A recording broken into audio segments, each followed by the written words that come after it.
বদলের রান্নাঘর থেকে প্রত্যেককে আমার শুভকামনা জানিয়ে আজকের পর্ব শুরু করছি।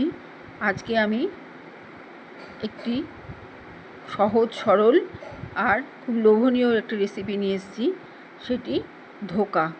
ধোকা মানে আমরা যেভাবে ধোকা খাই সেই রকম ধোকা না, এটি কুমড়োর ধোকা। এখানে যেটা দেখাচ্ছি সেটা ধোকার মশলা। আজকে আমি ডাল ছাড়া, ডাল বাটা ছাড়া শুধু ধোকার মশলা দিয়ে এই ধোকাটি বানাবো। তার সাথে অবশ্য একটা সবজি ব্যবহার করব, সেটা কাঁচা অবস্থায়। একেবারে হেলদি রান্না, খুব কম মশলায়, খুব স্বাস্থ্যকর আর খুব সুস্বাদু। এখানে আমি ধোকার মশলাটা প্রথমে একটু জল দিয়ে গুলে রাখছি, একটা পেস্টের মতো করে রাখছি। এই ধোকার মশলার মধ্যে, কুকমির ধোকার মশলা, এর মধ্যে লবণ দেওয়াই থাকে, আর মশলা হিং সব কিছুই দেওয়া থাকে, কাজে এখানে আমার লবণ দেওয়ার দরকার নেই। এখানটায় আমি শুধুই গুলে রাখলাম জল দিয়ে। এবারে যেটা করব সেটা আমি মিষ্টি কুমড়ো খুব কুচি কুচি করে কেটে রেখেছি, এটা কাঁচা অবস্থায় বেটে নেব। এইখানে মিষ্টি কুমড়োর যে পেটির দিকের অংশটা আছে দানা শুদ্ধ, এটা একটু টেস্ট বাড়িয়ে দেয় জন্য আমি পেটির দিকের অংশটা রাখলাম। দানাটা খেতে ভালোবাসি বলে দিলাম, যারা ভালোবাসবে না তারা দেবে না। এখানে আমি কিছুটা দুটো আলু কেটে নিয়েছি, ছোটো ছোটো স্লাইস করে কেটে নিয়েছি ডালনাতে দেবো বলে। মিষ্টি কুমড়োটা অলরেডি বেটে রাখলাম, বেটে এক সাইডে রেখে দিলাম। এটা কাঁচা মিষ্টি কুমড়ো বাটা, এটা দিয়েই আমি ধোকাটা বানাবো। এদিকে আলুটা আমি হলুদ লবণ দিয়ে একটু লাল লাল করে ভেজে নেব।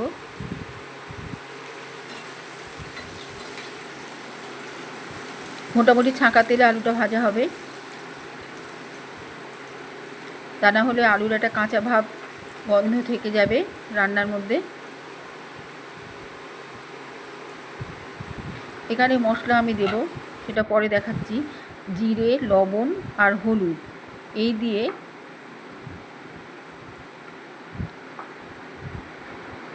আমি এই যে ধোকার মশলা যেটা ভিজিয়ে রেখেছি সেটা, আর এই যে কাঁচা যে মিষ্টি কুমড়ো বেটে রেখেছি সেটা, দুটো একসাথে নুন, হলুদ আর জিরের গুঁড়ো দিয়ে আমি একটু মেখে নেব।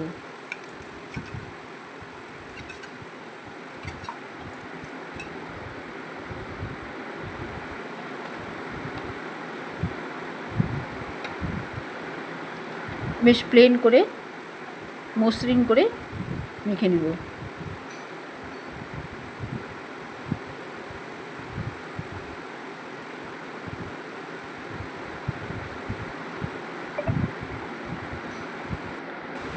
এদিকে আলুটা আমার ভাজা ভাজা হয়ে এসছে, আলুটাকে সরিয়ে রাখছি, তুলে রাখছি।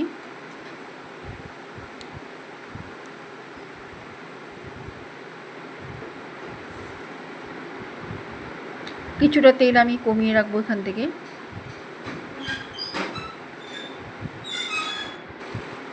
এবার যে অবশিষ্ট তেলটা থাকলো, সেই অবশিষ্ট তেলটার মধ্যে আমি এই মিশ্রণটা দিয়ে ভালো করে শুকিয়ে নেব। মিশ্রণটা, এই কাঁচা কুমড়ো আর ধোকার মশলার পেস্টটা আমি এবার শুকিয়ে নেব গরম তেলের মধ্যে। আলুটা ভেজে নামিয়ে রাখলাম, সেই তেলে আমি এটা ভালো করে কষিয়ে নিলাম।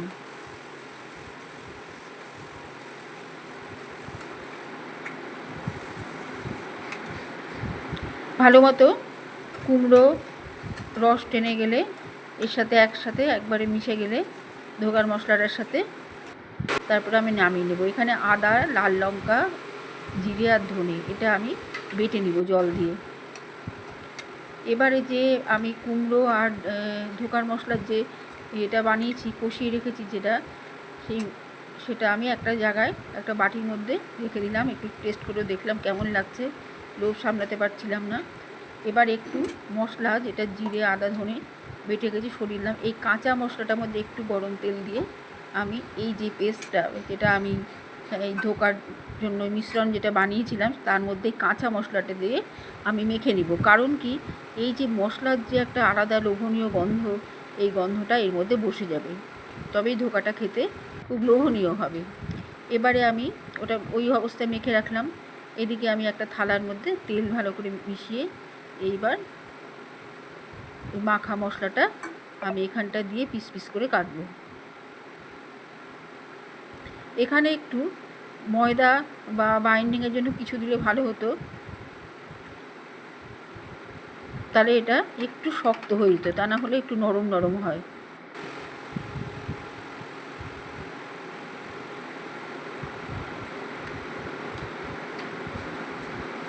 এইভাবে পিস করে আমি প্রতিটা পিস আলাদা আলাদা করে ভেজে নেব। আজ আমি এখানটায় কোনো বাইন্ডিংয়ের জন্য কিছু দিইনি, কিন্তু ওই জন্য একটু অন্যরকম মানে প্লেন হয়নি জিনিসটা। একটু বাইন্ডিংয়ের জন্য যদি একটু ময়দা দেওয়া হতো তাহলে জিনিসটা আরও সুন্দর হতো, বেশ মসৃণভাবে উঠে আসতো।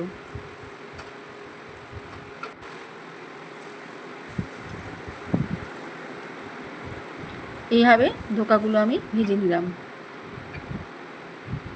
এবারে আর একটু তেল দিলাম কড়াইতে, দিয়ে একটু টমেটো আমি একটু থেতলে রেখেছি, থেতলানো টমেটো আর জিরে যেটা বেটে রেখেছিলাম একটু ওই যে ধোকার মশলার মধ্যে মিশিয়েছি আর বাকিটা রেখে দিয়েছিলাম, সেটা দিয়ে তেলের মধ্যে দিয়ে একটু জল দিয়ে দিলাম, দিয়ে একসাথে এটাকে কষিয়ে নেব।